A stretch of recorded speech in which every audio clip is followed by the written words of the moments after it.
Estão as coisas aí, Medion? Tá bravo, tá bravo. Vai começar, hein? É? Vamos lá. Já tá? Padilha, acho que já estamos ao vivo aqui. Boa tarde a todos que estão acompanhando aqui. Vamos começar o nosso bate-papo aqui com o nosso querido deputado federal Alexandre Padilha, ex-ministro da Saúde, médico infectologista e que se dispôs, está acompanhando dia a dia, hora a hora, essa crise do coronavírus que se abateu sobre o país e sobre o mundo. Então, vamos conversar. Tudo bem, Padilha? Tudo bom, Emílio? Um prazer, uma honra a gente poder conversar um pouco, poder conversar com o pessoal que te acompanha aí, o pessoal poder te ver aqui, o pessoal que acompanha a minha página. Um momento tão difícil, né, para o Brasil, para o mundo como um todo. É uma pandemia que acomete vários países do mundo, 5 continentes, né? Que começou lá na China, mas que... Alô? Opa! Nós já vimos algo parecido com isso? Ou dessa magnitude é a maior que você já viu? Não, eu diria o seguinte, né? Nós tivemos pandemias muito importantes na história da humanidade. Nós tivemos uma pandemia, por exemplo, da gripe espanhola, né, no começo do século XX, que também foi uma gripe e que atingiu, né, milhões de pessoas, dizimou uma parte importante dos países, né? Depois nós tivemos a própria pandemia do HIV/AIDS, né, que começou com muita força no final dos anos 80, começo dos anos 80. Nós somos um pouquinho mais experientes, né, Emílio? A gente viveu essa coisa do HIV e da AIDS com muita força, assim, artistas, mundo econômico, muita gente perdeu a vida, perdemos muitos entes queridos, né? Depois, em 2009, nós tivemos a pandemia da influenza, também muito importante, com um número enorme de mortes. Inclusive a influenza continuou, né? Ela aconteceu em 2009, surgiu a vacina, mas ela continua sendo o principal motivo de óbitos, sobretudo no hemisfério norte, lá nos países, na China, nos Estados Unidos, na Europa. Morreu, por exemplo, nesse inverno deles, mais gente por influenza até do que pelo coronavírus, embora já tenha vacina, tudo, mas continua sendo algo muito importante. E agora o coronavírus. Eu acho que tem uma diferença importante do coronavírus, Emílio, né? 2 diferenças. Primeiro, porque é a primeira pandemia no tempo da internet, do mundo do WhatsApp, do mundo das redes sociais. Então, isso gera não só a propagação da doença, mas a propagação das informações de uma forma intensa, né? Eu que participo aqui de um monte de grupo de WhatsApp, eu não consigo mais responder a todas as perguntas do WhatsApp, né? Até começamos a fazer um plantão diário aí de um áudio para falar para as pessoas, orientar as pessoas, né? Então circula, a gente todo dia acorda de manhã cedo, tem 10 mensagens, né, imagens, vídeos de vários cantos do mundo, do que está acontecendo naqueles países. Semana passada eram imagens dos supermercados ficando vazios nos Estados Unidos, aí isso provoca com que as pessoas aqui no Brasil comecem a sair fazendo compra, com medo que vai acontecer a mesma coisa no Brasil. Então, acho que essa é uma novidade de enfrentar uma pandemia nessa situação. E a outra situação é que a pandemia do coronavírus, ela acontece num momento onde a economia do mundo estava muito frágil, né? Essa coisa do sistema financeiro, muito baseado, lastreado aí por papéis, né, por títulos comprados, títulos frágeis, né? O que fez com que uma pequena retração econômica na China, né, que aconteceu essa retração por conta do inverno, reduziram muito a atividade econômica, gerou de uma hora para outra, né, uma preocupação mundial sobre o que poderia acontecer com a economia mundial, e aí despenca também uma crise econômica muito importante. E aqui o Brasil vivendo tudo isso sob a liderança desse delinquente, desse criminoso, desse irresponsável que é o presidente Bolsonaro, né? Uma semana antes de começar essa progressão de casos aqui no Brasil, a gente tinha tido o PIBinho do Bolsonaro, né, que foi menor do que o do Temer, né? Então saiu a notícia do PIBinho de 1%, uma semana, na outra semana começou o crescimento de casos do coronavírus no Brasil. Então essas coisas se somam, o que mostra, sem dúvida alguma, Emílio, uma situação muito preocupante, e eu diria assim, mais ainda sobre o povo trabalhador, né, as pessoas que mais sofrem. Está acontecendo uma coisa, Emílio, né, queria até te ouvir um pouco o que você está vendo aí em Osasco. Está acontecendo uma coisa, né? Os primeiros casos foram de pessoas aí da classe média alta, que tinham viajado para a Europa, voltaram para o Brasil infectados. A segunda geração de casos já são os empregados dessa classe média alta, né? Não à toa, o primeiro óbito que nós tivemos foi de um porteiro que trabalhava ali num prédio de uma pessoa que tinha trazido a infecção da Europa, né? Então, o ataque, né, quem mais sofre numa epidemia como essa, sobretudo numa situação econômica tão ruim do Brasil, é exatamente os mais pobres, né? Então, acho que é algo que a gente precisa ter um alerta muito importante, né? E, infelizmente, não está sendo essa postura do presidente da República. Ele ainda acha que a pandemia é uma fantasia, né, Emílio? É isso, Padilha. Assim, uma coisa que me chama a atenção também é que a gripe espanhola, ali por volta de 1918, mais de 100 anos atrás, ela foi uma pandemia, mas num mundo onde as pessoas não viajavam muito, não ia tanta gente de um país para outro, era muito restrito esse tipo de, vamos dizer, de deslocamento. Então também, você imagina num tempo como hoje, onde as pessoas andam muito mais, o mundo muito mais globalizado, e o advento da internet, toda essa comunicação, as fake news que surgem a respeito também, né? Então, eu acho que é uma situação que vai ter que ter uma estratégia muito mais completa. Mas deixa eu te perguntar uma coisa. Primeiro, acho que você poderia nos atualizar todos aí sobre as coisas de hoje, como é que está, porque cada dia é uma história diferente da outra, né? Então, você poderia atualizar. E também uma coisa que eu acho legal que você poderia falar, Padilha, é assim, nós temos um exemplo de países que muito imediatamente, se cita muito o exemplo da Coreia do Sul, e mesmo a China, quando surgiu o problema, o governo agiu rápido e já está conseguindo alguns resultados importantes, e outros países que demoraram para agir e que os resultados são catastróficos, como o caso da Itália. O Brasil, tudo leva a crer que demorou para agir também, né? E agora ainda age, a impressão que dá que ele age sob pressão, porque se depender dele, não agiria. Como é que você avalia essa situação? O nosso país, o que pode acontecer nas próximas semanas, nos próximos meses? Então, primeiro, Emílio, atualizando, né? Daqui a pouco o Ministério da Saúde vai entrar com a coletiva do balanço diário de casos. Era para começar às 16 horas, não começou ainda. Certamente durante a nossa conversa vai ter a coletiva, o pessoal vai nos informando aqui. Mas uma notícia, que é uma notícia ruim, que ele já tem, que são 7 óbitos já. Já foi registrado o 7º óbito aqui no caso do coronavírus no Brasil, né? O Brasil está naquele momento, Emílio, que eu até havia alertado na semana passada, alguns falaram que eu estava exagerando.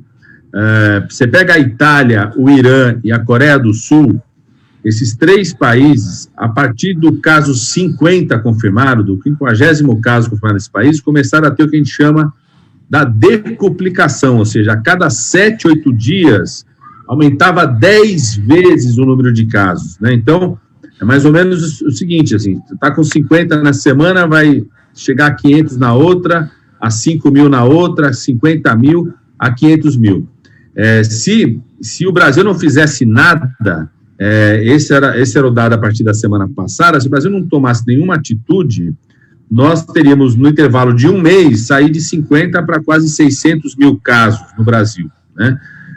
Uma pressão enorme sobre o sistema de saúde que já está muito frágil. Se você pensar que de cada, dos 600 mil casos, 5%, né, poderia ter caso internação grave, caso crítico, precisasse de UTI, imagina a pressão sobre o nosso sistema de saúde, né? Então, tem um conjunto de medidas que estão sendo tomadas no sentido de tentar reduzir, fazer com que as pessoas fiquem em casa, para você reduzir o contato com a outra. Porque a capacidade de transmissão, a pessoa transmite até 15 pessoas o coronavírus, né? A transmissão desses vírus respiratórios é muito grande, porque não é como a pessoa pensa, alguém vai tossir no seu rosto, não é isso, né? A pessoa que está infectada, ao tossir, ela joga essas gotículas para a superfície, então às vezes cai na pele de alguém, cai no cano lá do ônibus, do metrô, do trem, cai no assento do trem, cai na mesa da comida, cai na mesa de um restaurante aquilo, né? No botão do elevador, no botão do elevador, na maçaneta, né? E a pessoa, né, e está presente ali o vírus, no alumínio não consegue ficar seguramente, ele fica horas podendo ser viável, né? Já vi em laboratório até 24 horas, mas nas condições normais ele pode ficar até 6, 7 horas, né? Ou a pessoa quando manuseia, né, vai tossir, coloca a mão na boca, manuseia o nariz, tudo, acaba trazendo para a pele dela ou para a mão dela. Então, tem uma chance de transmissão muito grande. Por isso que a importância desse isolamento, ficar em casa, proteger os mais idosos. E essa questão do isolamento, ela, no Brasil, é um pouco difícil para as pessoas admitir isso, porque o nosso espírito é exatamente da conversa, de estar junto, do churrasco, quer dizer, da reunião junto, né? Para as pessoas virarem a chavinha e começar a se comportar de outra forma, não é fácil, né? Eu acho que esse é um dos grandes esforços que nós temos que fazer nesse momento, né? Sim, Emílio. Inclusive, uma das comparações que se fazem, né, entre o crescimento rápido na Itália e no Irã, comparado com a capacidade de contenção da epidemia que teve a China e o Japão, muita gente avalia, não dá para ter certeza absoluta, mas com o tempo vai poder ter dados mais claros sobre isso, que também tem a ver com esse comportamento, né? A gente é mais parecido com os italianos, nós somos latinos, a gente abraça, aperta a mão, o cara que não abraça, que não aperta a mão, o pessoal fica meio desconfiado, né? A gente dá 2 beijos no rosto, ou mesmo só um beijo, né? A gente tem muito mais contato entre as pessoas, além, né, da situação do transporte coletivo, além da situação da moradia, né? Muita gente que mora na mesma família, num cubículo, né? Mora num espaço pequeno, né? A situação que a gente tem nas comunidades mais vulneráveis do nosso país, né? Que é uma coisa que vai ser vista na transmissão. Além disso, a gente tem não é uma disciplina, a gente tem um contato físico muito maior do que os chineses, os japoneses que cumprimentam só, né? A sua grande maioria só inclinando a cabeça, né? Isso pode ter um impacto pode certamente ter um impacto nessa transmissão e nessa reprodução. Por isso que é muito importante esse alerta, por isso que é muito importante que a gente dê o exemplo, né? Você reduziu sua agenda, está fazendo agenda mais em casa, no escritório, mais no contato pessoal, eu também. É muito importante. O presidente Lula, por exemplo, amigo, desde que voltou, né, da Europa, procurou de imediato, né? Olha a responsabilidade do presidente Lula. Perguntou, antes de viajar, perguntou para o doutor Calil, que é o médico que o acompanha há 40 anos, me ligou como ex-ministro da Saúde.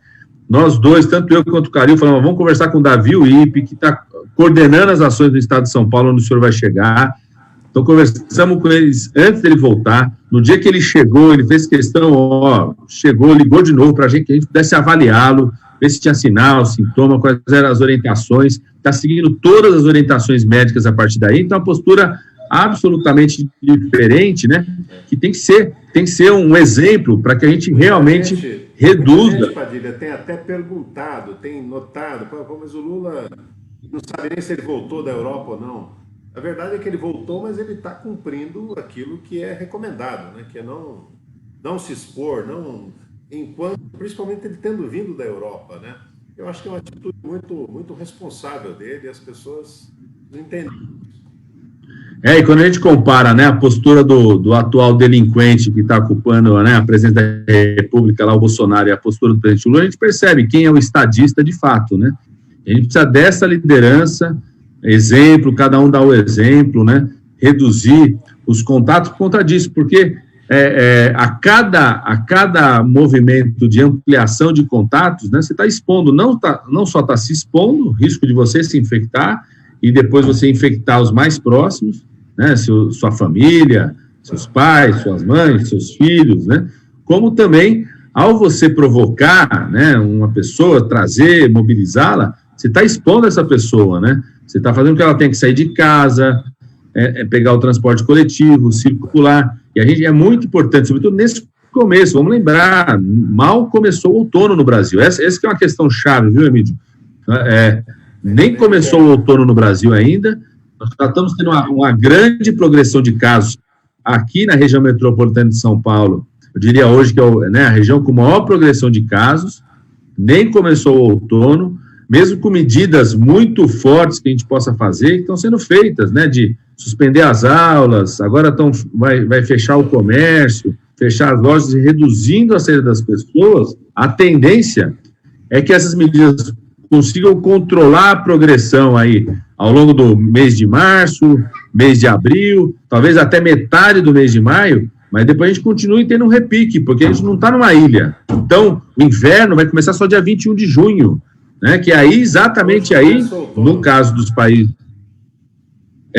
agora está começando o outono. Então, no caso dos países europeus, no caso dos países europeus e da China, né? A transmissão maior, e é esperado isso de um vírus respiratório, acontece no inverno. Então, a gente vai ter um período bastante longo, e é por isso que, além das medidas de saúde, é absolutamente necessário, isso o governo federal não está fazendo, já deveriam, desde janeiro, ter programado a abertura de novos leitos de UTI. Você conhece a realidade aí em Osasco e região, Emílio, você sabe que já é difícil ter leito de UTI hoje. Imagina com a pressão que vai acontecer para esses leitos de UTI, com os casos que podem aumentar, né? Então, a gente já deveria estar abertos os leitos de UTI, já deveriam ter aumentado a capacidade de teste de diagnóstico, não tem mais teste na rede pública, né? E já deveriam ter trazido os médicos do Mais Médicos de volta, né? Essa semana eles soltaram o edital, mas já poderia ter soltado já em janeiro, que a gente repusesse. Você sabe a quantidade de médicos que Osasco perdeu, Carapicuíba, Jandira, Imbupaçu. Médicos, era super elogiado. Aliás, o programa Mais Médicos, o Padilha foi o grande idealizador, quando era ministro da Saúde, desse programa, que é um programa que fez a diferença, principalmente nas comunidades mais carentes, distantes. Isso foi importante. O Bolsonaro agiu de maneira, vamos dizer, com a vingança ideológica dele, né, que ele achava que os médicos vinham para cá ensinar os brasileiros a doutrina marxista, né? Quer dizer, é um idiota. Eu não digo idiota completo, porque os idiotas são sempre incompletos, né, Padilha? Mas o problema, enquanto ele era só as loucuras dele, tudo bem. O problema é que a loucura dele agora compromete a saúde das pessoas e a vida das pessoas. Nós estamos enfrentando uma pandemia, que é uma pandemia perigosíssima. Todo mundo está vendo o que está acontecendo no mundo, né?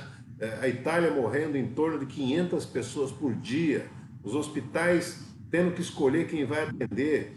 Então, quer dizer, a fase nossa é não permitir que essas coisas cheguem desse jeito no Brasil.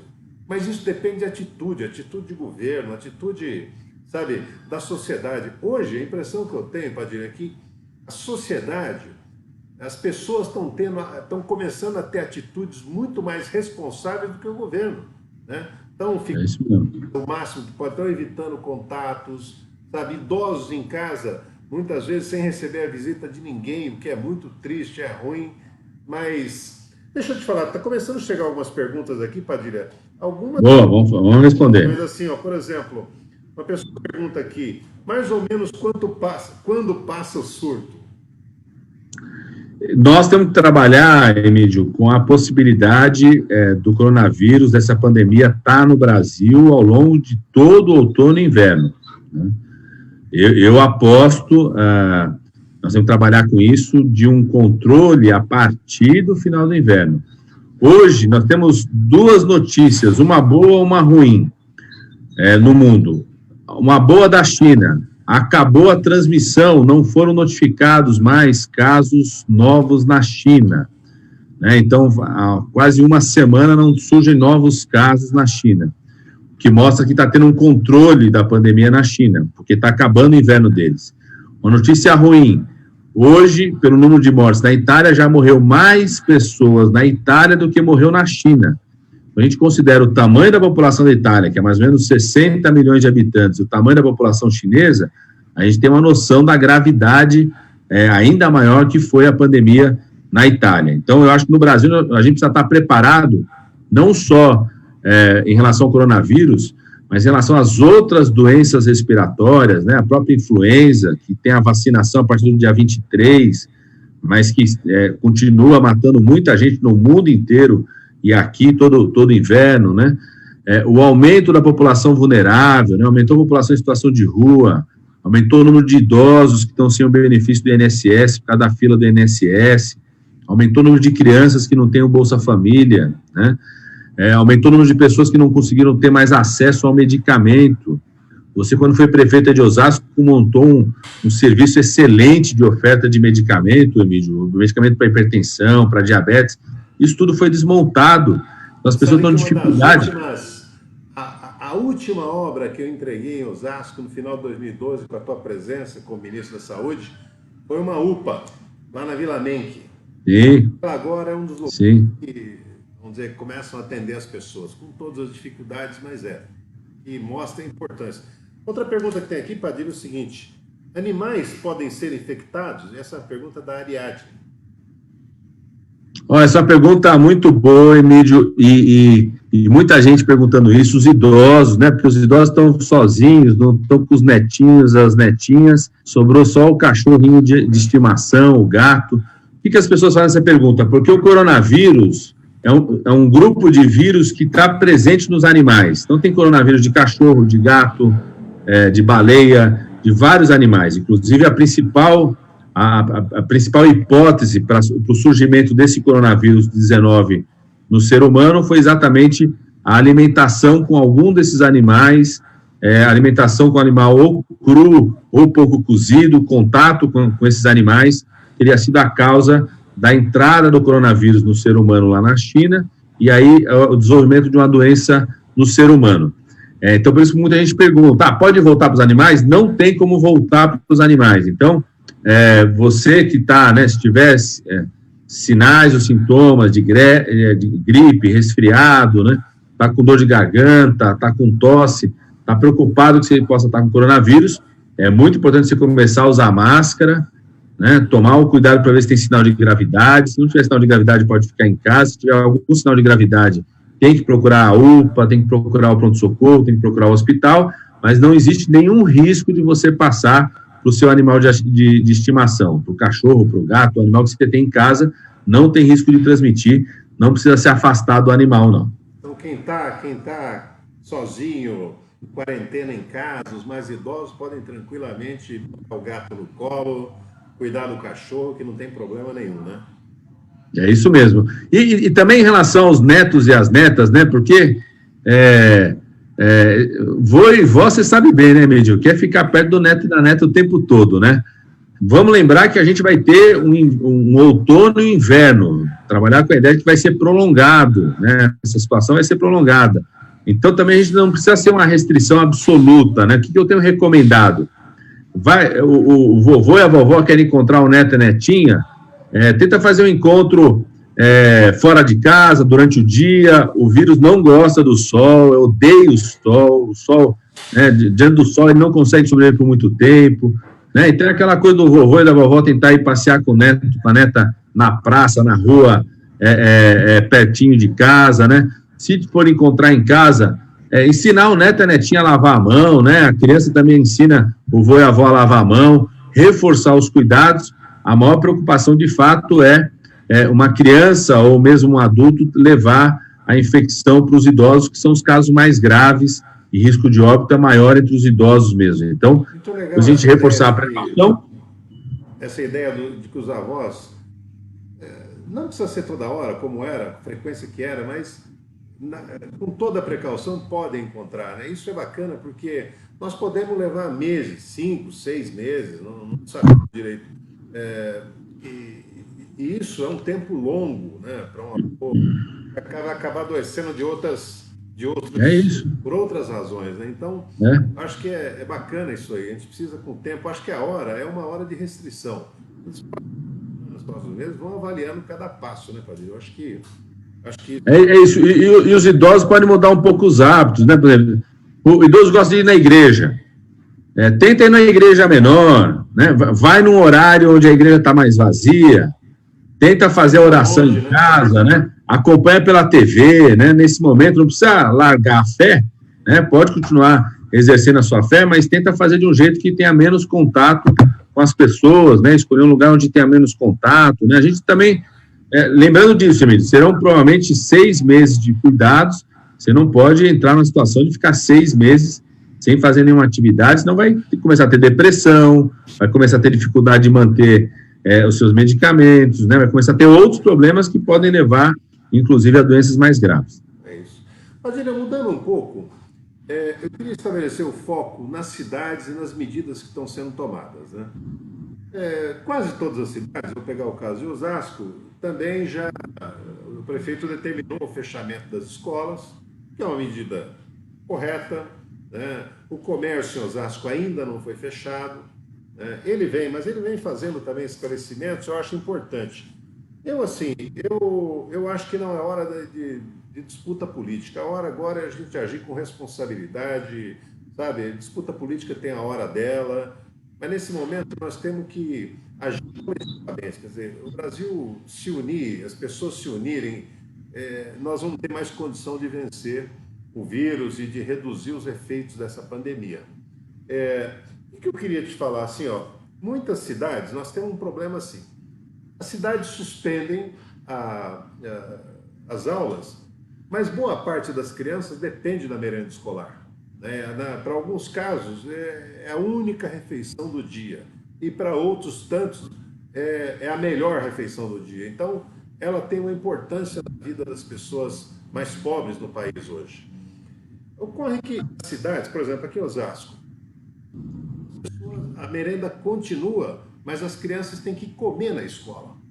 Isso faz com que junte de novo no horário, vai ficar, os profissionais de educação os profissionais de escola vão ter que ir lá preparar a merenda, distribuir, os pais vão ter que levar, as crianças vão ter contato com outras. Quer dizer, eu estou sugerindo aqui que a gente arrume outra forma de continuar essa assistência.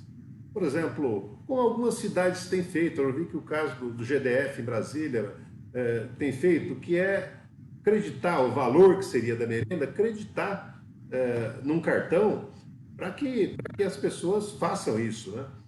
E também esse negócio acho que precisa ter muito mais orientação, né? Quer dizer, eu pegaria hoje, botaria toda a estrutura da prefeitura, né? Hoje, por exemplo, caso de Osasco, na nossa gestão, nós criamos aqui o SAT, era o PAD, né, o Programa de Atendimento Domiciliar, agora virou o Serviço de Atendimento Domiciliar.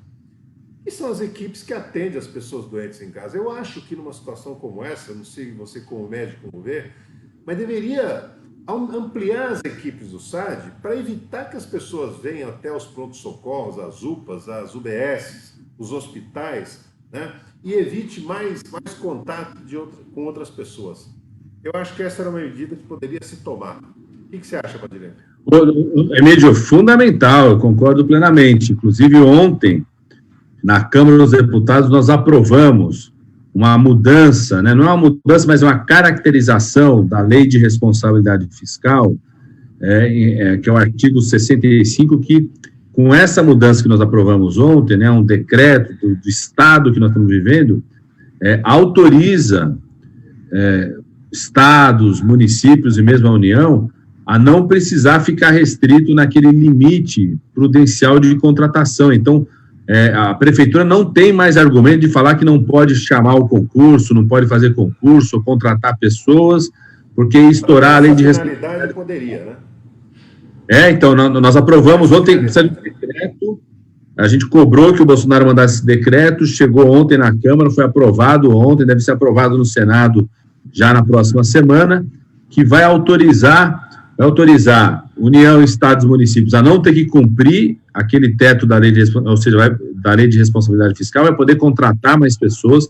É fundamental, você falou, ampliar o serviço de atenção domiciliar, tem que contratar mais profissionais de saúde, sobretudo para a área de urgência e emergência, os técnicos de enfermagem, os enfermeiros, você conhece muitos profissionais de saúde, eles trabalham no limite da sua capacidade de carga horária, precisa ampliar esse público, porque senão daqui a pouco se infecta. Esse foi um dos problemas da Itália, né? Um dos grandes problemas da Itália é que quase 20% da força de trabalho foi infectada logo no começo da epidemia, então chegou uma hora que eles não tinham mais ninguém para atender em vários lugares. Então, ampliar essas equipes é muito importante, né? Nós estamos cobrando do Bolsonaro, ele tirou os médicos do Mais Médicos, que ele chame os médicos do Mais Médicos de volta, a prefeitura poder fazer uma ação como essa para ampliar as equipes de saúde e as equipes da assistência social, Emílio. Você sabe bem, tem um trabalho muito bem feito pela assistência social, que é próxima ali dos idosos, né? As casas de acolhimento, tem leitos de longa permanência, pessoas que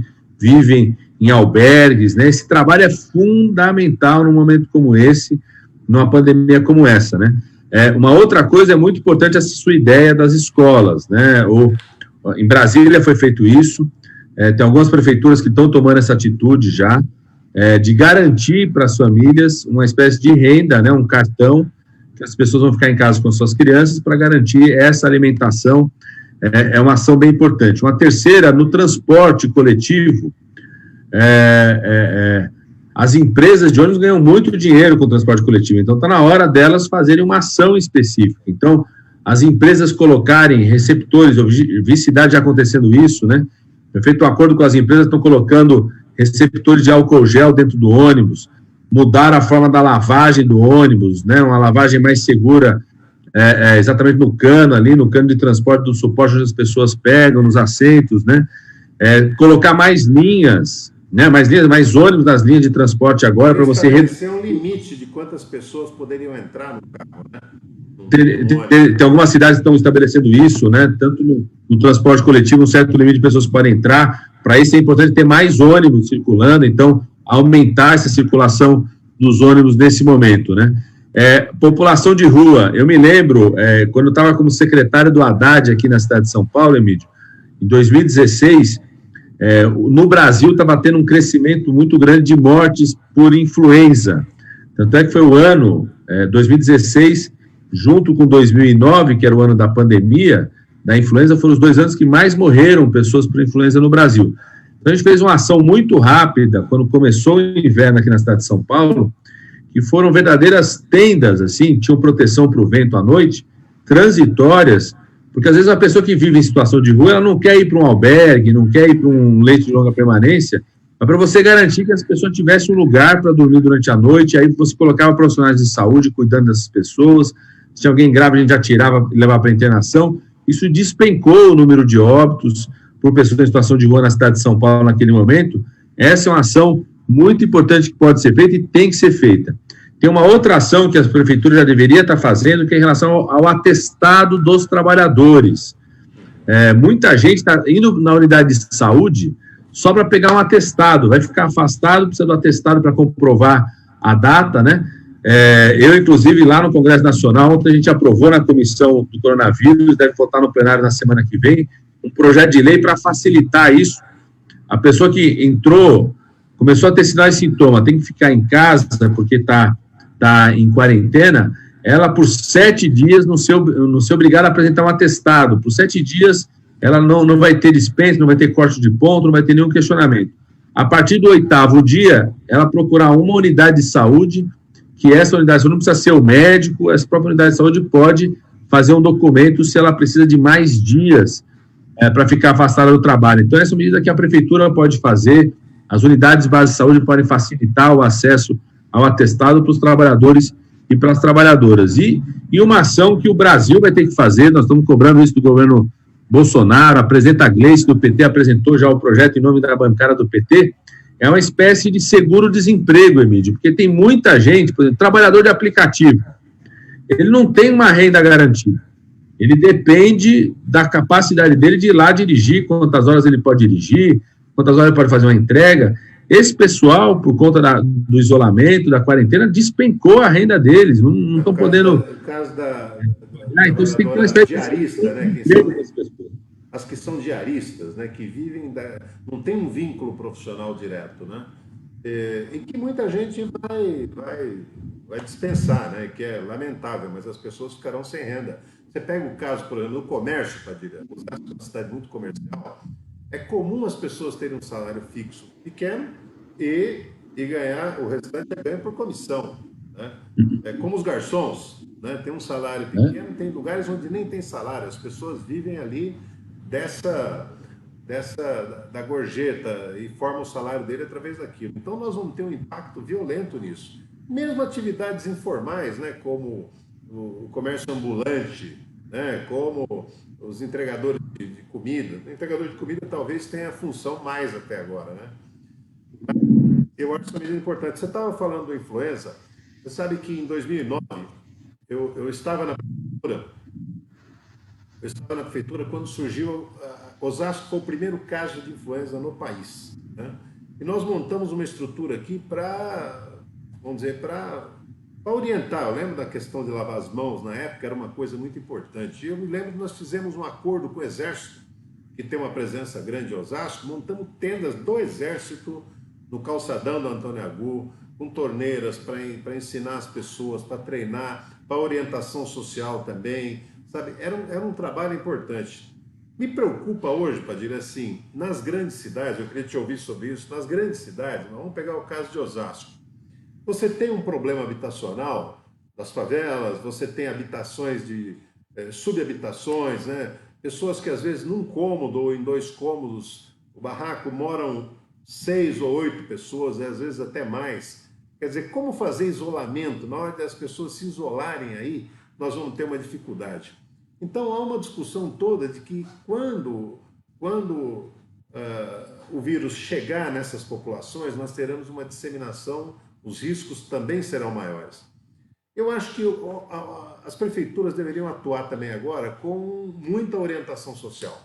Sabe, mesmo às vezes você chegar na entrada de uma favela, pegar um carro de som, botar técnicos, explicar o que deve acontecer, como que a pessoa deve proceder. Sabe, porque as pessoas estão sedentas por informação, para saber o que é verdade, o que é fake news, sabe? Então, acho que as prefeituras também deveriam agir nesse sentido, né? Muito importante, Mídio. Usar, como você falou, todos os meios que a prefeitura tem, né? Desde essa ideia de botar um carro de som, pegar, né, todos os funcionários, por exemplo, certamente, né, numa área vulnerável aí em Osasco, você montou tantos programas importantes, né? Tanto da saúde quanto da ciência social, é provável que você ainda tenha alguns agentes da prefeitura que atuam nessas áreas, né? Seja da assistência social, seja agente comunitário de saúde, os professores, as professoras, né? Deveriam ser mobilizados nesse momento pela prefeitura, exatamente para orientar essas comunidades, né? Botar o carro de som, fazer aulas públicas, né? Usar os espaços para orientar as pessoas, é necessário já planejar ter uma situação logística assim, de insumos, por exemplo, máscara, né? Só tem uma forma da gente evitar, eu acredito que só tem uma forma da gente evitar, quando chegar esses casos nas comunidades mais vulneráveis, que tem uma grande concentração de pessoas, né? Sobretudo no inverno, né? Ficar todo mundo dentro de casa durante a noite, dorme de janela fechada, já a circulação de ar já é pequena, né? Muitas pessoas próximas. Você vai ter que ter uma ação muito forte, assim, de distribuição de máscara, né? Identificar quem tá infectado, quem está com sinal e sintoma, o mais rápido possível, já colocar máscara para as pessoas, orientar, ter na própria comunidade, a prefeitura pode, como você falou, nessa ideia do apoio do Exército, montar emergencialmente lugares para lavar a mão, mais lugar para lavar a mão, né? Você pode ter uma estrutura em relação a isso, a orientação social. Vai ser muito decisivo isso, Emílio, porque... Por exemplo, o Guarda Civil Municipal, e ela tem um trabalho notável na área de segurança, mas numa situação como essa de emergência, Guarda Civil, Defesa Civil, outras forças, sabe, vigilantes, poderiam ser escalados para esse tipo de trabalho. Para dizer, ó, o Estado está aqui para te ajudar, para ver o que você precisa, montar isso que você falou. Às vezes, nas comunidades que têm dificuldade com água, Padilha, você tem hoje algumas ocupações, as pessoas que ocuparam terra e que, por um problema legal, não tem água. Não tem água, são os famosos gatos. Então, por exemplo, em situação de emergência, deveria se instalar água nesses locais, né? E você colocar torneiras ali, provisórias, não é difícil você chegar com a água, ainda que provisoriamente, em um lugar para as pessoas se lavarem as mãos constantemente, né? Então, eu acho que há medidas a serem tomadas. Eu acho que nós temos que ir sugerindo essas medidas. Eu quero te cumprimentar pelo seu trabalho aí e também pelo teu esclarecimento diário que tem sido feito, que é uma coisa muito importante. Emílio, até aproveitando aí para falar do esclarecimento que confirmou hoje, tem muita gente que ficou preocupada. Muita gente perguntando, tem remédio para o coronavírus? Tem remédio para o coronavírus? Não tem um remédio específico que vai lá e mata o vírus, né? Não tem um remédio ainda, deve se desenvolver, mas a expectativa é que demore mais de um ano para isso. Eu acho que nós vamos ter primeiro uma vacina, eu tenho a expectativa de que no próximo inverno do hemisfério norte e no outro inverno nosso, que vai ser em 2021, a gente já tem uma vacina para o coronavírus, mas hoje não tem um remédio específico para matar o vírus lá, né? Quando ele entra na célula, né? Então, existem medicamentos que reforçam a defesa do corpo, né? Um deles até é um medicamento cubano, está fazendo muito sucesso, que é o interferon 2-alfa. Estamos, inclusive, fazendo uma disputa, uma briga, uma luta, para que o Ministério da Saúde faça a incorporação o mais rápido possível desse medicamento no SUS, não só do interferon alfa, mas tem outras técnicas que são utilizadas, foram utilizadas em alguns países para o cuidado da pessoa que estava na UTI, entubado, que também tem que ser incorporado no SUS, mas surgiu muita dúvida nesses dias sobre o uso de um medicamento chamado ibuprofeno, que é um anti-inflamatório, que a gente usa muito aqui no Brasil, né? Ele está no Advil, está no Alivium. É muito comum os pais e as mães darem para as crianças quando estão com febre, quando estão com dor. É muito comum o idoso tomar esse medicamento quando está no dor nas costas, dor nas juntas, né? Um medicamento que Olha aí. Meus filhos também, quando você era criança, né? Ou dor nas juntas. Dor nas juntas. Meu era dor de garganta mesmo, porque... Então, dor de garganta é muito comum o pessoal tomar, né? E o ministro da França, na segunda-feira, foi no domingo, saiu com a notícia, não pode tomar esse ibuprofeno de jeito nenhum, e causou um pânico aí, mundial. Muita gente perguntou. Eu falei para todo mundo, vamos com calma, porque o que tinha acontecido? Teve um estudo em laboratório que mostrou que pessoas que tomavam ibuprofeno, outros medicamentos, até medicamento para pressão, outros remédios, aumentaria uma forma do vírus entrar dentro da célula, né? Então, a partir desse estudo de laboratório, que é uma coisa pontual ainda, você não sabe o quanto que isso repercute na população inteira, ele começou a fazer essa defesa. Mas isso quer dizer porque hoje a Organização Mundial de Saúde, desde de domingo, fez uma reunião com vários especialistas e hoje soltou um comunicado público oficial que não existe motivo para a gente contraindicar o uso dessa medicação, o ibuprofeno, para as pessoas. Então, quem já toma, tem muita criança que está acostumada a tomar, que é fácil de tomar, né? Os pais, às vezes, não precisam ficar preocupados em mudar esse medicamento, caso tenha sinal e sintoma aí de gripe, que pode ser a infecção pelo coronavírus. Padilha, tem pessoas perguntando muito sobre... Está demorando muito vamos dizer, o atendimento, o serviço de atendimento. As pessoas ligam, inclusive, para o número que o Ministério da Saúde fornece, que as prefeituras fornecem, e demora. Provavelmente está tudo congestionado, né? Então, mas você consideraria assim, que o essencial as pessoas já sabem, que é higiene e isolamento. Você acha que... Eu acho, viu, Emílio, a gente precisa ainda, como você falou, ter muita insistência nessa informação, né? Uma das demonstrações disso, se o presidente da República não sabe, não está respeitando isso, né? Imagina, tem muita gente que não está respeitando ainda, né? Quando começa a surgir mortes, as pessoas começam a ficar mais preocupadas também, né? É um alerta. Quando surgiu a primeira morte aqui nessa semana, eu disse que era um marco mesmo e acaba sendo. As pessoas começam a ficar mais preocupadas, mais atentas, né? Ainda tem muito aquela imagem que só idoso que pode ter risco de morte. Não é verdade. Lógico que é muito mais comum, né? A letalidade foi muito maior entre os idosos, entre as pessoas que tiveram que têm doenças crônicas, tem doença cardíaca, tem doença no pulmão, fez tratamento para câncer, toma algum remédio que reduz a defesa do corpo, mas nós tivemos casos graves também em outras faixas etárias, né? Inclusive, imagina-se que na medida que vai disseminando para os outros países, a gente começa a ter comportamentos diferentes, né? Nos Estados Unidos, por exemplo, uma das coisas que chamou muito a atenção nos Estados Unidos foi o grande número de pessoas jovens que foram internadas. Embora, mesmo com muita gente sendo internada jovem, a grande maioria dos óbitos de casos mais graves foram entre os idosos, né? Então, a gente precisa continuar chamando a atenção das pessoas, reforçar a orientação. As pessoas ainda não entenderam muito essa coisa, assim, do porquê é tão importante lavar a mão, porque a gente nem percebe como que a gente manuseia tanto, né, a boca, o nariz, o quanto que a gente fica tão exposto a uma pessoa fala perto da gente, se tosse, né? Então, As pessoas precisam estar muito atentas a isso, que é a principal forma de conter essa transmissão, reduzir a transmissão, né? Muita gente em dúvida ainda. Muita gente, você sabe que uma coisa que tem virado muita preocupação é o seguinte: as pessoas não são acostumadas a ficar tanto tempo confinadas nas próprias casas, né? E muita gente acaba ficando muito tenso, às vezes até deprimido, né?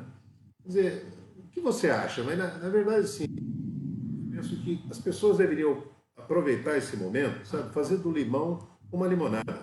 Sabe? Aproveitar, conviver, conversar mais com os filhos, com a esposa, com o marido, porque aproveitar essa proximidade, aproveitar que você está ali, se responsabilizar com a casa, dividir tarefas, né?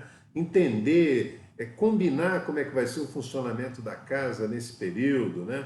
Eu acho que pode, bem compreendido, pode ser um momento, inclusive, que a família ganhe em união, ganhe em solidariedade, né? Ganhe em presença, sabe? Porque o tempo vai ficar lá, você vai ter que ficar lá dentro. Então, se as pessoas forem com um comportamento agressivo, vai ser muito pior, né? Então, uma palavra sobre isso, Padilha.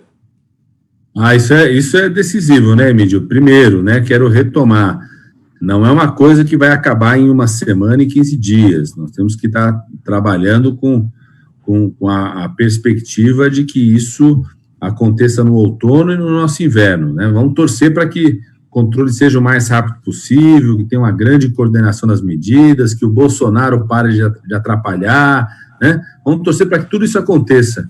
Mas a gente tem que estar trabalhando com a perspectiva que vai ser longo, né? Então, acho que a gente precisa aproveitar esse momento, como você falou, para mudar os hábitos, né? Eu acho que tem muita gente falando sobre isso, de que essa pandemia vai ser um teste sobre que mundo a gente quer construir, que mundo a gente quer fazer, né? E vai ser um teste para as nossas famílias, para o nosso convívio, para a nossa casa, né? Como que a gente pode dividir as tarefas, redividir as tarefas, né?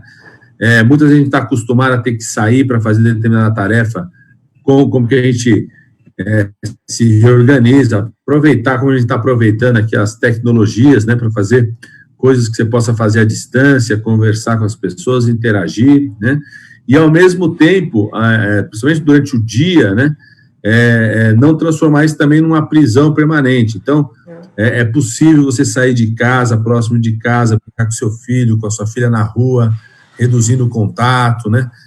Tentar evitar o transporte coletivo, fazer